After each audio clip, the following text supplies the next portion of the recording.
하나님 말씀 느헤미야 12장에서 보시겠습니다. 27절 말씀부터 봉독해 드립니다. 예루살렘 성벽을 봉헌하게 되니 각처에서 레위 사람들을 찾아 예루살렘으로 데려다가 감사하며 노래하며 재금을 치며 비파와 수금을 타며 즐거이 봉헌식을 행하려 하며, 이에 노래하는 자들이 예루살렘 사방들과 느도바 사람의 마을에서 모여들고 또 벳기깔과 게바와 아수마웻 들에서 모여들었으니, 이 노래하는 자들은 자기들을 위하여 예루살렘 사방의 마을들을 이루었습니다. 제사장들과 레위 사람들이 몸을 정결하게 하고 또 백성과 성문과 성벽을 정결하게 하니라. 이에 내가 유다의 방백들을 성벽 위에 오르게 하고 또 감사 찬송하는 자의 큰 무리를 둘로 나누어 성벽 위로 대오를 지어 가게 하였는데, 한 무리는 오른쪽으로 북문을 향하여 가게 하니, 그들의 뒤를 따르는 자는 호세아와 유다 지도자의 절반이요 또 아사라와 에스라와 무슬람과 유다와 베냐민과 스마야와 예레미야이며, 또 제사장들의 자손 몇 사람이 나팔을 잡았으니 요나단의 아들 스마야의 손자 mat단의 증손 미가야의 현손 삭굴의 5대손 아삽의 6대손 스가랴와 그의 형제들인 스마야와 아사엘과 밀랄레와 갈랄레와 마야와 느다엘과 유다와 하나니라. 다 하나님의 사람 다윗의 악기를 잡았고 학사 에스라가 앞서서 샘문으로 전진하여 성벽으로 올라가는 곳에 이르러 다윗성의 층계로 올라가서 다윗의 궁 윗길에서 동쪽으로 향하여 수문에 이르렀고, 감사 찬송하는 다른 무리는 왼쪽으로 행진하는데, 내가 백성의 절반과 더불어 그 뒤를 따라 성벽 위에 가서 화덕망대 윗길로 성벽 넓은 곳에 이르고, 에브라임 문 위에 옛문과 어문과 하나엘 망대와 한메아 망대를 지나 양문에 이르러 감옥 문에 멈추매, 이에 감사 찬송하는 두 무리가 하나님의 전에 섰고, 또 나와 민장의 절반도 함께하였고, 제사장의 엘리야김과 마아세야와 미냐민과 미가야와 엘료에네와 스가랴와 하나냐는 다 나팔을 잡았고, 또 마아세야와 스마야와 엘르아살과 우시와 여호하난과 말기야와 엘람과 에셀이 함께 있으며, 노래하는 자는 크게 찬송하였는데 그 감독은 에스라 히야라. 이날에 무리가 큰 제사를 드리고 심히 즐거워하였으니 이는 하나님이 크게 즐거워하게 하였습니다. 부녀와 어린아이들도 즐거워하였으므로 예루살렘이 즐거워하는 소리가 멀리 들렸느니라. 아멘. 성벽 봉헌식이 거행되고 있습니다. 오늘 본문에 그 내용들이 실려 있는데, 이스라엘 백성들은 각처에서 레위 사람들을 찾아서 모았습니다. 그리고 모든 백성들이 다 모여서 감사하고 노래하고 재금을 치며 수금을 타며 즐거이 성전 봉헌식을 행하고 있습니다. 이스라엘 백성들이 여호와의 성전을 섬기는 레위인들을 찾아서 성전 봉헌식에 대동한 것은 아마도 성벽 봉헌이 성전 봉헌과 같은 큰 의미가 있다, 그런 뜻으로 시행된 것 같습니다. 지도자들과 백성들이 전국에서 다 모였습니다. 성전 봉헌식의 프로그램들이 이제 백성과 성문과 그리고 성벽까지도 레위인들뿐만 아니라 제사장들도 다 정결의식을 행하도록 하는 것입니다. 방백들 지도자들 성벽 위에 오르고 하고, 노래하는 레위인들이 각양악기를 통하여서 찬양하고, 백성들을 둘로 나누어 한 무리는 성벽 오른쪽으로 가게 하고 한 무리는 왼쪽으로 가게 했습니다.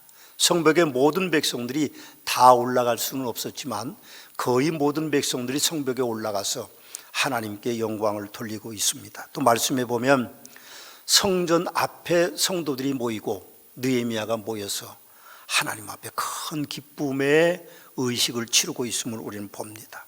매우 웅장하고 거대한 성벽 봉헌식이었을 것입니다. 느헤미야는 성벽 봉헌식을 기록하면서 정결이라는 단어를 4번 사용하고 있고, 감사라는 단어를 5번 이상 사용하고 있고, 노래 찬양이라는 단어를 12번, 그리고 즐거이를 6번, 나팔, 비파, 수금이 동원되고 44절 47절에서는 성전 곳간에 거제물과 처음 익은 것과 11조를 드렸다, 그렇게 기록하고 있음을 봅니다. 그 기쁨을 느헤미야는 43절에서 이렇게 말합니다. 이날에 큰 무리가 큰 제사를 드리고 심히 즐거워하였으니 이는 하나님이 크게 즐거워하게 하셨습니다. 부녀와 어린아이도 즐거워하였으므로 예루살렘이 즐거워하는 소리가 멀리 들렸다, 그렇게 기록하고 있습니다. 아마도 그것은 모든 백성들, 어린아이와 부녀들까지도 즐거워하는 일이기도 했지만 그 소리가 멀리까지 들렸다고 하는 말은 성벽 재건을 반대했던 백성들과 그리고 이방의 원수들을 향하여서 들리는 승리의 표효처럼 들려질 수도 있었을 것입니다. 하나님께서 그렇게 그들에게 큰 기쁨을 주신 것입니다. 드디어 성벽 봉헌이 시작된 것이죠. 여러분, 제가 드디어라고 표현하는 것은 느헤미야 6장에서 벌써 성벽 재건을 완성했습니다. 52일 만에 성벽 재건을 마쳤다고 기록되어 있는데 왜 12장에 와서 성벽 재건의 봉헌식이 거행되고 있는지 그것이 몹시 궁금합니다. 여러분, 우리가 성전 봉헌 예배를 드리거나 혹은 어떤 상냥식을 하고 그럴 때는요, 금방 어떤 행사가 결정이 됐을 때에 그 일을 이루었을 때 금방 하는데 무려 6장이나 차이 나도록 이후에 성전 봉헌을 하고 있는 것을, 성벽 봉헌을 하고 있는 것을 봅니다. 그것은 먼저 이유가 있었는데, 첫째는 성벽 재건을 반대하는 사람들이 있었기 때문입니다. 오늘 6장 1절에 보면 산발랏, 도비야, 아라비아 사람 게셈, 그 나머지 원수들이라고 표현하고 있습니다. 그 중에 가장 충격적인 것은 자기의 동족들이, 이스라엘 백성들이, 더구나 지도자들이, 더구나 주류였던 유다 백성들이 성벽 재건을 반대했다고 하는 내용을 싣고 있습니다. 4장 10절에도 보면 유다 사람들이 이르기를 흙무더기 아직도 많거늘 짐을 나르는 자가 힘이 빠졌으니 우리가 성을 건축하지 못하리라 하고, 그렇게 10번이나 이방 사람들과 교류하면서 집단적으로 반발하는 일들도 있었습니다. 유다 사람들이 누굽니까? 남왕국의 주류 백성들입니다. 예루살렘 성과 성전 곁에 주민이었던 사람들입니다. 그런데 그들이 반대하는 충격적인 일이 있었기 때문에 그 충격을 완화해야 될 필요성이 있었을 것입니다. 6장 10절에도 보면 스마야라고 하는 예언자가 이방인과 결탁하여 느헤미야를 여호와의 성전 안 외소로 불러서 이방인과 함께 그를 죽이려고 시도하기도 했었습니다. 6장 14절에 보면 느헤미야 하나님께 호소하는 기도문이 하나 있는데, 내 하나님이여 도비야와 산발랏과 여선지자 노야다와, 거기 여선지자라는 말이 나옵니다. 그 이름도 나오고 있어요. 그 남은 선지자들, 그 선지자들입니다. 곧 나를 두렵게 하고자 한 자의 소행을 기억하옵소서 하면서 원수들, 이방 사람들이 반대하는 사람들과 자국민 가운데 유력한 사람들, 심지어는 선지자, 예언자들까지도 일부는 그 일을 반대하고 있습니다. 6장 17절 18절에 보면 유다 귀족들이 여러 번 도비야에게 편지했다고 기록하고 있고, 유다에서 그들 이방인들과 동행하는 자가 많았다, 그렇게 기록되어 있습니다. 여러분, 성전 봉헌식 이전에 그런 문제들이 해결하는 시간들이 필요했던 것이라고 저는 생각합니다. 두 번째 늦어진 이유 하나는 하나님께서 명령하신 절기를 지켜야 했기 때문입니다. 성벽을 완성할 때가 마침 새로운 나팔절, 곧 이제 6월절은 이스라엘 백성들이 새해 첫날을 6월절로 일주일 동안 지킵니다. 그리고 그 첫날을 나팔절이라고 해서 새해가 밝았다는 나팔을 부는 절기가 있었는데, 그 이후에 10일 동안 지나가면 대속죄일이 진행됩니다. 이스라엘 백성들 중에 한 해 가운데 가장 경건한 기간이기 때문에 이 성전 봉헌식이 늦어졌다고 그렇게 볼 수 있을 것입니다. 늦어진 한 가지는 백성들의 삶을, 또 다른 한 가지는 삶을 정비하는 일입니다. 여러분, 그들이 왜 성벽 재건을 했습니까? 그것은 그 백성들을 평안하게 지켜주기 위한 목적이 있었기 때문에, 그래서 지난 주일에 우리가 11장을 살펴봤습니다만, 지도자들은 예루살렘에 거주하고 백성들은 제비 뽑아서 10분의 1은 예루살렘에 거주하고 10분의 9는 본토 자기들의 조상의 땅으로 돌아가도록 하는 것을 우리는 봅니다. 그들의 삶이 안정되었을 때에 그들이 성벽 재건하는 봉헌 예배가 드리고 있다는 것을 우리는 볼 수 있습니다. 그래서 오늘 11장 2절에 보면 예루살렘에 거주하는 자원하는 모든 자들을 위하여 백성들이 복을 빌었다. 드디어 그들의 삶이 더 행복하고 그들의 삶이 더 화합되는 모습들을 우리가 볼 수 있었는데, 그런 이후에 성벽 봉헌이 시작됐다고 하는 것을 봅니다. 성전 재건의 역사를 살펴보면서 하나님을 일을 하는 목사인 제가 공감하는 것은 하나님의 일일지라도 쉽게 이루어지는 일은 없는 것 같습니다. 분명히 하나님의 일인데 우리가 하나님의 일에 헌신하다 보면 어려움이 많습니다.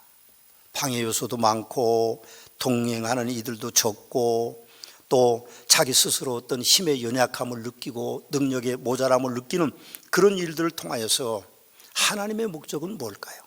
하나님의 목적하심은 하나님의 역사에 부름받은 우리에게 아픈 추억일 수도 있지만 아마도 하나님의 일꾼들을 교만하게 만들지 않는 하나님의 섭리인 것 같습니다. 하나님의 일은 쉽게 이루어지는 일이 없습니다.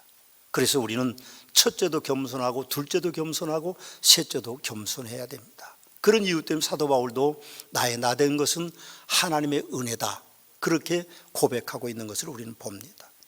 또 반면에 성벽 봉헌에 이제 헌신한 백성들이 있습니다. 3장에서 성벽 재건에 헌신한 백성들에 대한 기록들이 남아 있어요. 41명의 대표성의 이름으로 인한 가정들이 있고 또 가문들이 있고 그리고 주민들이 10곳의 주민들이 동행했다, 그렇게 기록하고 있습니다.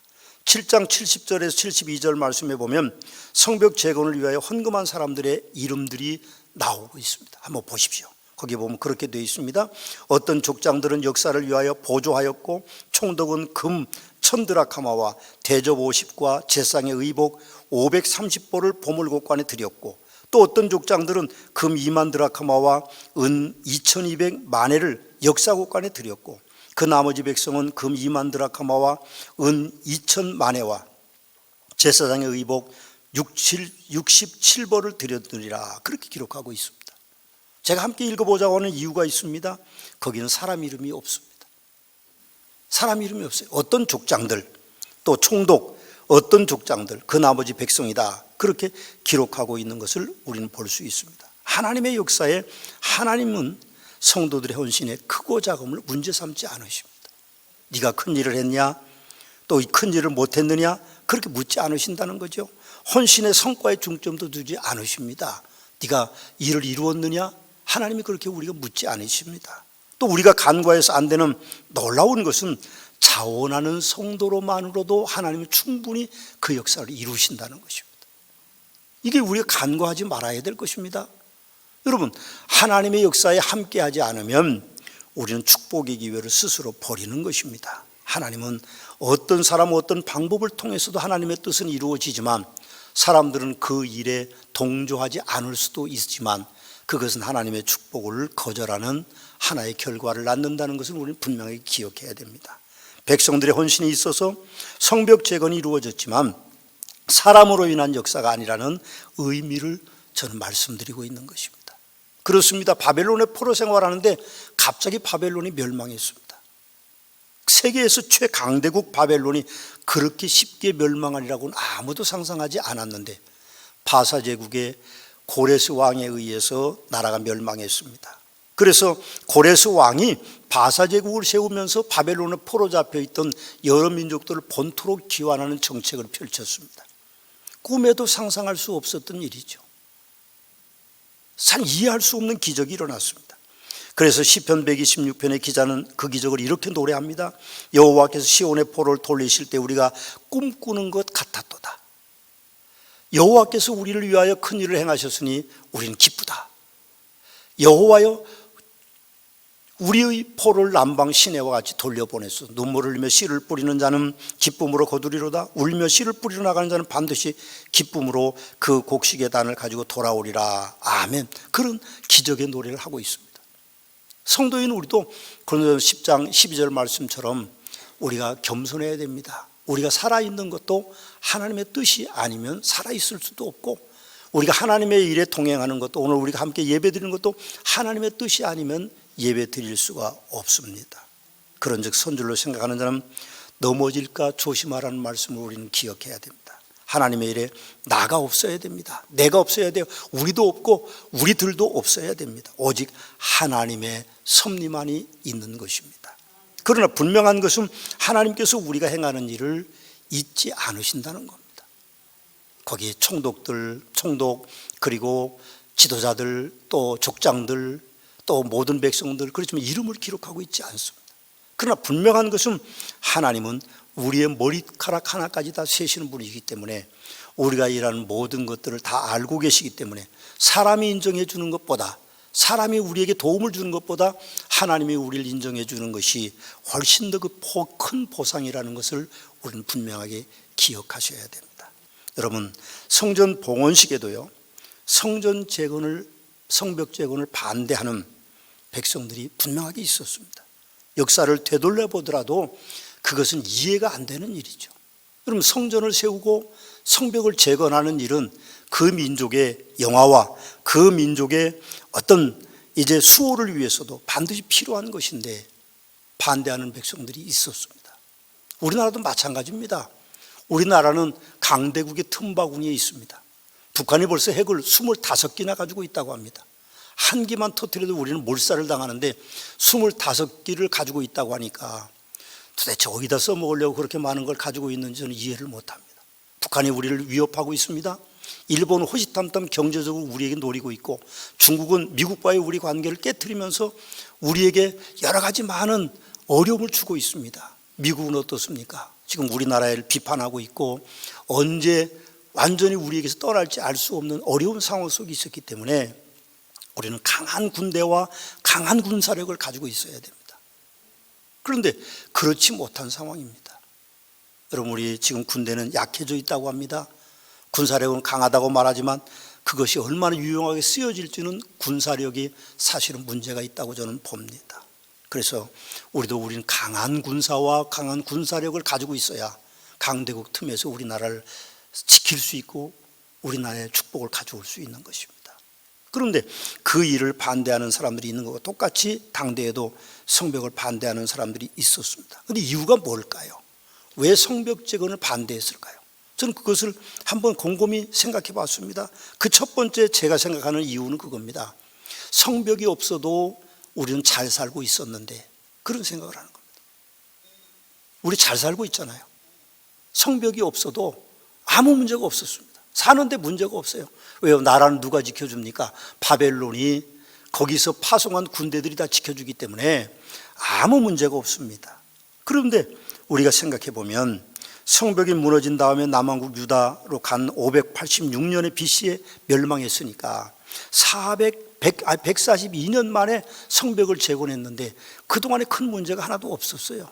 그러니 굳이 성벽을 재건할 이유가 없다, 그렇게 생각합니다. 더 이상 내려갈 상황도 없고 그런대로 나름대로 잘 살고 있었는데 총독으로 온 느헤미야가 갑자기 성벽을 재건한다고 그러니까 반대할 수밖에 없는 사람들이 있었습니다. 백성들 중에 누군들 민족애가 없을 것이며 누군들 애국자가 아닌 사람이 있겠습니까? 다 애국자입니다. 여러분, 교회 일도 그렇습니다. 교회를 사랑하지 않는 사람이 누가 있습니까? 다 교회를 사랑하죠. 그러나 자기가 생각하는 대로만 믿는 것이 우리의 약점이기 때문에 서로의 생각들이 다를 수 있다고 하는 사실이죠. 또 성벽 재건을 반대한 두 번째 이유는 어느 날 갑자기 포로로 잡혀갔던 사람들 중에 돌아와서 총독이라는 어떤 권세를 가지고 그렇게 성벽을 재건하려고 하니까 문제가 생겼던 거죠. 여러분, 본토에 남아있는 백성들 1차 그리고 포로로 돌아온 사람들, 2차 포로로 돌아온 사람들이 많습니다. 그들이 사실은 충분히 성벽을 건설할 수도 있었는데 93년 동안 그 일이 미루어졌었습니다. 그래서 부끄럽죠, 어떻게 보면. 그리고 자신들이 그동안 성벽 재건을 위한 노력도 했을 텐데 그것도 헛된 것이 돼버리고, 그리고 다시 온 총독이 얼마나 일을 잘할 수 있을까는 못 믿음도 있을 것이고, 다른 한편으로는 시기심도 생겨서 반발했고 반대했을 수밖에 없을 거라고 생각합니다. 그럼 생각해 보면 그런 겁니다. 시기와 질투심 때문에 새로운 총독과 3차 포로로 돌아온 사람들의 어떤 강한 영향력을 반대하는 그런 일들도 있게 되는 것이죠. 사실은 남은 백성들과 1, 2차 포로 귀환하는 백성들이 힘이 없었던 건 아니죠. 그 백성들이 숫자가 월등하게 많습니다. 그리고 그들은 본토에서 오랫동안 정착해 살고 있었기 때문에 충분히 그 일을 감당할 수 있는 능력이 있었죠. 그런데 느헤미야가 백성들과 52일 만에 성벽을 재건한 것은 3차 포로로 돌아온 사람들의 힘만은 아닌 것이 분명합니다. 문제는 본토 안에 있는 백성들이 습관이 그렇게 돼 있고 그것이 어떤 전통처럼 돼 있기 때문에 문제가 됐던 거죠. 습관으로 전통이 이루어지면요, 그건 고치기가 매우 힘든 개혁의 적입니다. 저는 선천적으로 게으릅니다. 우리 아버님이 학교 선생님이기 때문에 쉬는 날이 많고 그래서 우리는 아침 일찍 일어나는 법이 없습니다. 다 늦게까지 자요. 저도 그냥 한 12시간을 자라고 그러면 충분히 잡니다. 충분히 자요. 어쩌면 24시간 잘 수도 있을지 모르겠어요. 근데 이게 고쳐지는 게 참 어렵습니다. 굉장히 어려워요. 참 힘듭니다. 이 전통 관습 이걸 깨는 것은 굉장히 어렵기 때문에 그 백성들은 그렇게 편안하게 살았는데 굳이 그걸 깨뜨릴 이유가 없었던 거죠. 그런 대로 잘 살고 있었기 때문이죠. 또 성벽 재건을 반대하는 또 다른 이유는 그게 무거운 짐이었기 때문에 반대했을 것입니다. 반대하는 사람들은 힘이 없는 백성들이 아닙니다. 유다 사람들이고 귀족들이고 이방인들과 거래하는 부류로 부하고 권력 있는 사람들이 그걸 반대했던 거죠. 여러분, 성벽 재건을 반대하는 또 다른 마지막 이유는 성벽을 재건한다고 뭐가 좀 틀려지겠느냐 하는 겁니다. 그렇죠? 뭐가 틀려지냐? 저는 그렇게 생각합니다. 일찍 일어나는 사람은 일찍 나르는 새가 모기를 많이 먹는다고 생각하지만 일찍 나르는 모기가 꼭 좋은 모기는 아닐 거다. 저는 그런 생각을 합니다. 이건 제 개인적인 소견입니다만 생각해 보면요, 뭘 우리가 얻을 건가? 성벽 재건을 하는데 힘듭니다. 여러분, 성벽을 가보시면, 나중에라도 가보시면 마지막 갔다 오신 우리 성도들이 함께 우리 성지순례 다녀오셨지만 그 돌 하나의 무게가 3톤에서 5톤 정도 됩니다. 그걸 기중기도 없고 크레인도 없고 포크레인도 없는데 그걸 들어서 올려놓는 건요, 어려운 일입니다. 어떻게 올려놓습니까? 흙을 밑에 채우고 그리고 단단하게 만들어 놓고 그리고 통나무를 만들어 놓고 그 위에다 돌을 올려놓고 끈으로 묶어서 사람들이 밀고 올리고 그 성벽 위에까지 그 3톤에서 5톤 나가는 돌을 옮기는 거는요, 어려운 일입니다. 근데 그렇게 한다고 뭐 좋은 일이 있을까? 전에 그렇게 성벽이 완벽했는데도 우리는 바벨론에게 멸망을 당했는데 어떤 좋은 일이 있을까 하는 회의심이 있기 때문에 반대했을 겁니다. 그러나 저는 그렇게 믿습니다. 호랑이는 죽어서 가죽을 남기고 사람은 이름을 남긴다고 하는데 호랑이 가죽은 비싸고 사람의 이름은 명예로운 이름일 수도 있고 추악한 이름일 수도 있습니다. 느헤미야에 보면요, 추악한 이름도 있고 명예로운 이름들도 있습니다. 오늘 우리가 하나님의 말씀을 보면서 우리의 이름은 어떻게 남길 건가? 명예로운 이름으로 남을 건가? 아니면 추악한 이름으로, 반대자의 이름으로, 부정적인 사람으로 남을 것인가를 우리는 기억해야 될 것입니다. 저는 여러분과 제가 성벽 재건에 헌신했던 사람들의 명예로운 이름으로 남기를 주님의 이름으로 부탁하면서 축원합니다.